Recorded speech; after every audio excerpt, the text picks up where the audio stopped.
Olá, boa noite mundo, seja muito bem-vindo, seja muito bem-vinda ao programa O Livrinho desta semana.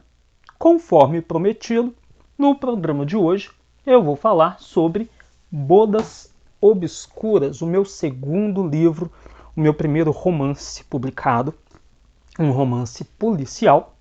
E claro, para acompanhar essa leitura, para acompanhar esses bastidores de Bodas Obscuras, a minha taça de vinho. Lembrando, bebam com moderação e se você for menor de idade e estiver assistindo a esse programa, vinho não é para você. Fique só com suco de uva. Tudo bem? Então vamos lá, pessoal. No programa sobre Pelo Caminho, eu havia falado, das inspirações tanto para Bodas Obscuras quanto para Pelo Caminho. Então, voltando aqui um pouquinho, a primeira ideia, de Bodas Obscuras surgiu quando eu estava revendo, os capítulos iniciais de Mulheres Apaixonadas, que é uma novela muito boa, eu sou muito fã. E os 6 primeiros capítulos se passam em um casamento. E aí eu pensei, caramba, e se a história fosse toda concentrada neste casamento, em vez de apenas o começo da história. E aí eu comecei a desenvolver o rascunho, de Bodas Obscuras, e assim, eu tenho vários textos escritos, alguns abandonados aí pela metade, enfim, mas Bodas Obscuras foi o primeiro que eu levei até o fim e que ele foi totalmente planejado, do começo ao fim.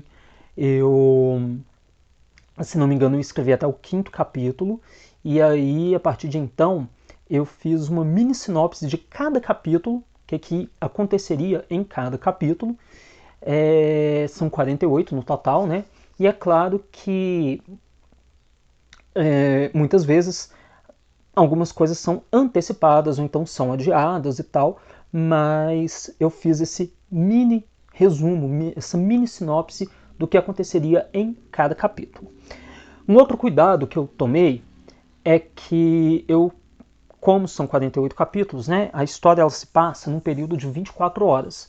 Então ela começa às 6 da manhã de um sábado e vai até às 6 da manhã de um domingo. São 24 horas. Então, 48 capítulos, cada capítulo vai abarcar aproximadamente aí os acontecimentos de meia hora. Bom, para que isso funcionasse de uma maneira convincente, a escrita do primeiro capítulo foi livre. Quando eu terminei, eu vi que havia dado ali 7 páginas. Então, a partir do capítulo 2, todos os capítulos eu escrevi em 7 páginas. Então, às vezes, eu já tinha esgotado ali os acontecimentos, eu estava com 6 páginas, 5 páginas e meia, 6 páginas, por aí. Então, eu criava uma subtrama rapidinho, ou então uma passagem narrativa maior, porque o livro tem muitos diálogos, Inclusive foi um elogio da minha editora Leida, que ela falou que os diálogos foram muito bem escritos. Agradeço. Mas então eu criava uma passagem narrativa, uma passagem descritiva e tudo para poder fechar com essas 7 páginas e pouquinho aí. É claro que tem alguns capítulos que vão exceder, pelo menos 3 que eu me lembre no momento, que são os capítulos, se não me engano, 18 ou 20, que é o momento em que acontece algo importante com o Lúcio. Depois o capítulo 24, que marca a grande virada da história. E o último capítulo, o 48, que aí sim é o encerramento. Então esses capítulos eu deixei com a escrita livre, mas todos os outros eu tentei manter esse padrão de 7 páginas, porque se cada capítulo contaria os acontecimentos de meia hora, então seria importante manter esse formato, essa padronização de páginas, Bom, então, seguindo também o modelo de Pelo Caminho, eu contei aqui que os dois surgiram juntos. Eu comecei escrevendo primeiro Bodas, tive que pará-lo, lá no programa do Pelo Caminho eu falo sobre isso. Tive que parar a escrita dele, depois aí escrevi o Pelo Caminho, depois voltei com Bodas. Mas quando eu estou escrevendo os livros, eu sempre os imagino também como uma obra audiovisual, mesmo que isso não aconteça, né, gente? Transformar um livro em filme, ou novela, ou minissérie é algo muito difícil. Mas eu sempre os imagino como uma obra audiovisual. Então eu imagino uma trilha sonora para cada situação. E isso vem da minha paixão aí por filme, por novela e da minha coleção de mídia física, em especial a minha coleção de CDs e discos de trilhas sonoras de novelas, né? Que até o fim aí de trilhas sonoras eu sempre colecionei. Então, eu sempre penso em músicas para determinados personagens e para determinadas cenas, situações presentes no livro. E é o que acontece aqui. E como eu havia falado que o rascunho original surgiu depois que eu revi os 6 primeiros capítulos de Mulheres Apaixonadas, nada mais justo do que pegar uma música presente também em Mulheres Apaixonadas. Então, a primeira música que eu cito aqui é a Don't Know I, da Norah Jones. Então, já no segundo parágrafo do livro, eu faço essa citação, né? Então, começa assim. O sol começou a romper a barreira do horizonte e penetrou por uma fresta entre o vidro da janela e a cortina vermelho escuro, iluminando parcamente a cama em que estavam deitadas 2 pessoas. A perna nua de Leandro se moveu um pouco e o tremor percorreu todo o seu corpo. Havia um edredom estampado cobrindo suas nádegas apenas. O rádio-relógio, sobre o criado mudo, no canto direito da cama, ligou quando o visor digital mudou de 5h59 para 6 horas, e a voz doce de Norah Jones começou a cantar Don't Know Why. Então eu já faço essa citação logo no começo, situando. E essa música ela vai ser, digamos, repetida ao longo do livro, mas é claro que tem outras músicas aí que são importantes também para essa narrativa, para essa continuidade narrativa. Mas Don't Know Why é a primeira. Como eu havia falado no outro programa, né, já nesse primeiro capítulo, nós temos a chamada cena da omelete, né, que é quando a personagem da até então Margarida, entre aspas, ela dá uma joelhada no Leandro. E aí, essa cena ela foi realmente escrita para Bodas Obscuras, inclusive com trocadilho ali da omelete.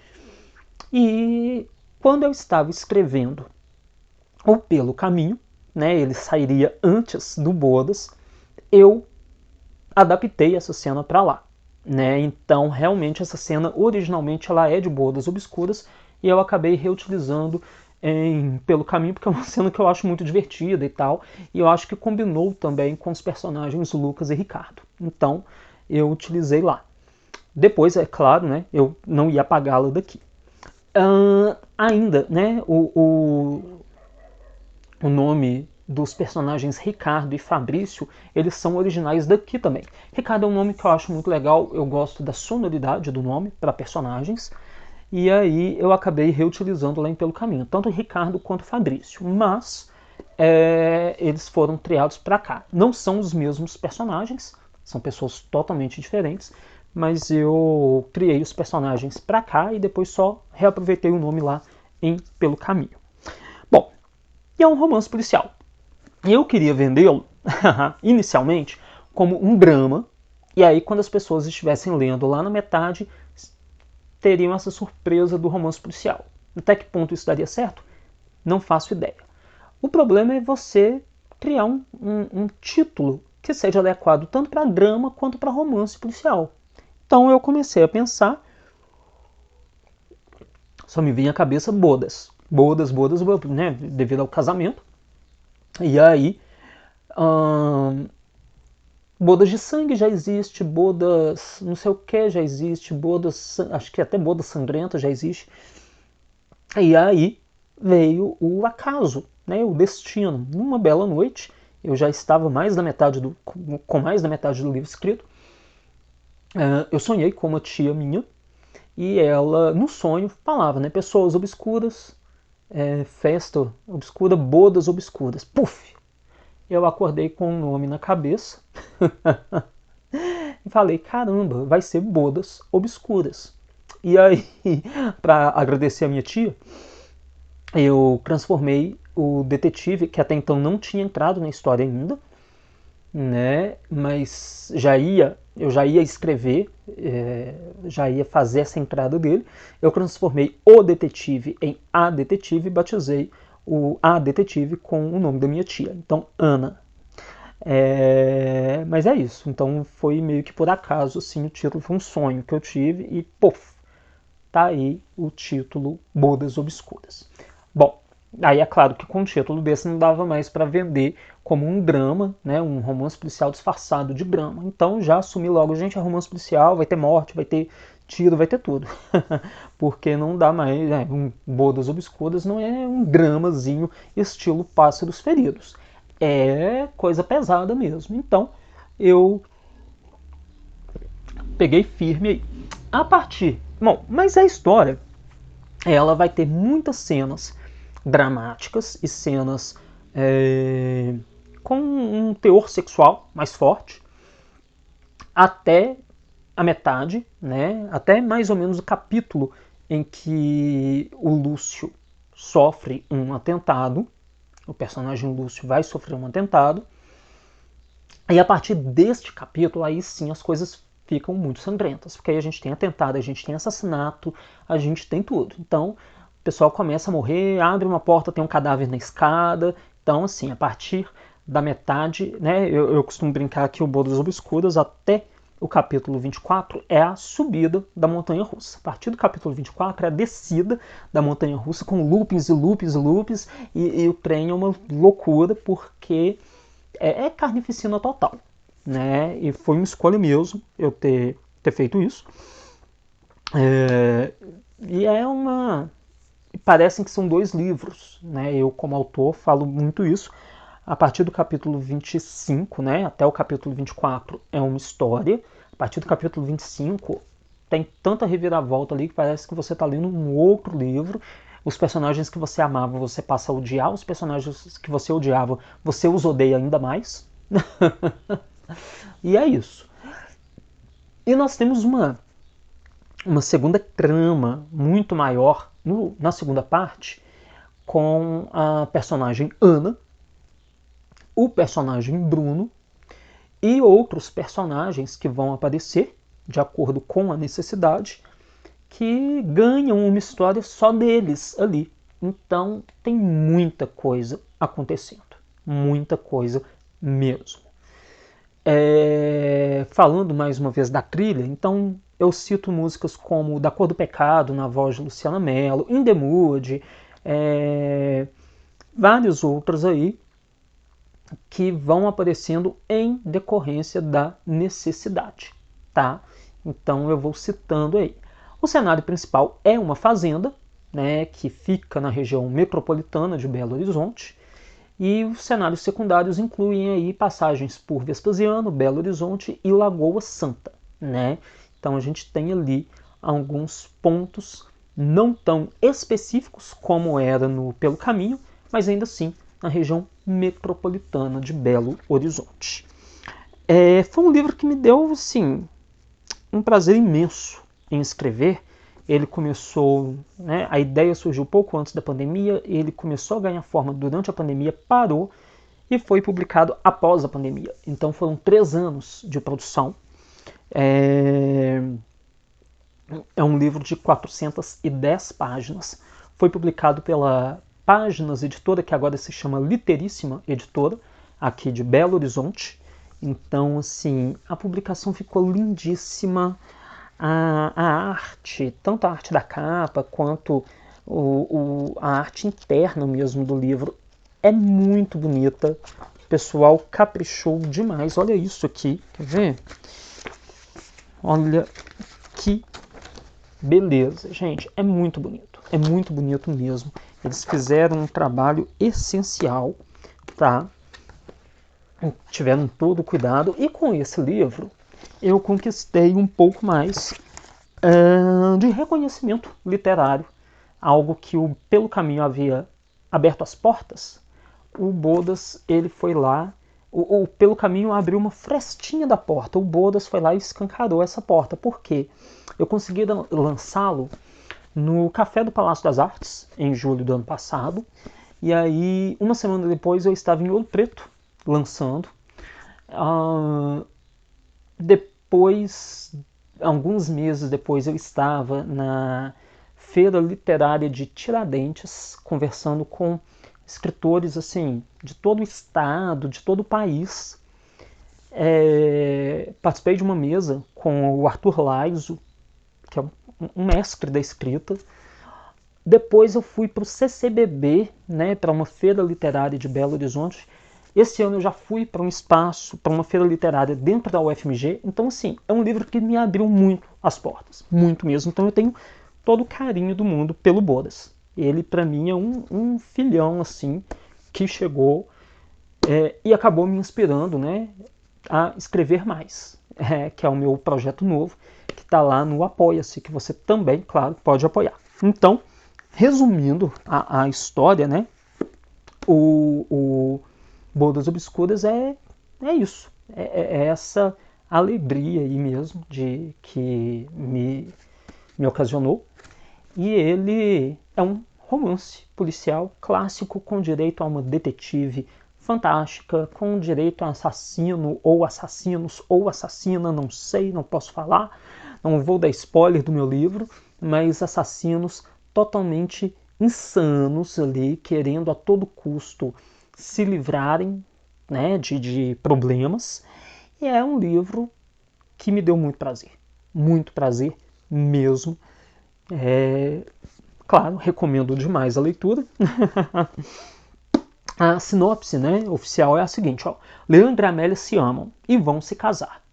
Mas, na véspera da cerimônia, o noivo sai com os amigos, Ricardo e Fabrício, para uma despedida de solteiro, o que desencadeará uma série de fatos que colocará em xeque a harmonia familiar. Katrina, mãe do noivo, é uma mulher controladora que dedicou o último ano à festa de casamento do filho. Ana, investigadora de polícia, tenta conciliar a profissão com a rotina do marido e do filho. Lúcio, filho dos empregados de Katrina, tenta abraçar todas as oportunidades que a vida lhe oferece, mas se sente rejeitado por não pertencer a uma família rica. As vidas de todos irão se entrelaçar durante o casamento de Leandro e Amélia. Segredos virão à tona e ninguém estará a salvo.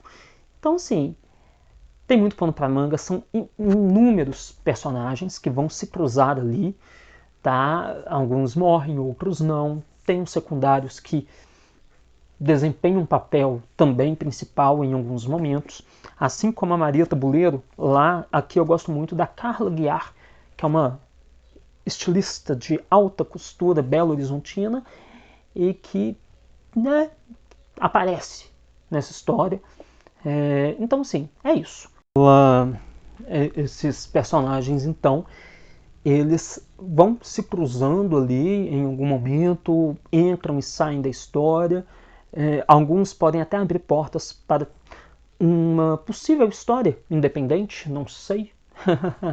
Mas é bem isso, sabe? E uma surpresinha, tá? Para quem leu pelo caminho. Quem não leu, eu recomendo que leia primeiro pelo caminho. Mas, embora não seja a continuação do outro, porque não é mesmo, mas eu deixo uma surpresinha no último capítulo de Bodas Obscuras para quem leu pelo caminho, tá? Então, tem uma pequena surpresa ali para quem leu pelo caminho, que vai saber identificar na hora essa referência, tá bom? Então é isso. Eu deixo aqui essa sugestão de leitura e semana que vem o nosso O Livrinho volta a falar de Stephen King. Nós vamos decifrar Salem, ou A Hora do Vampiro, tá? O segundo livro de Stephen King. Então, por enquanto é só. Um brinde à literatura e até o próximo programa.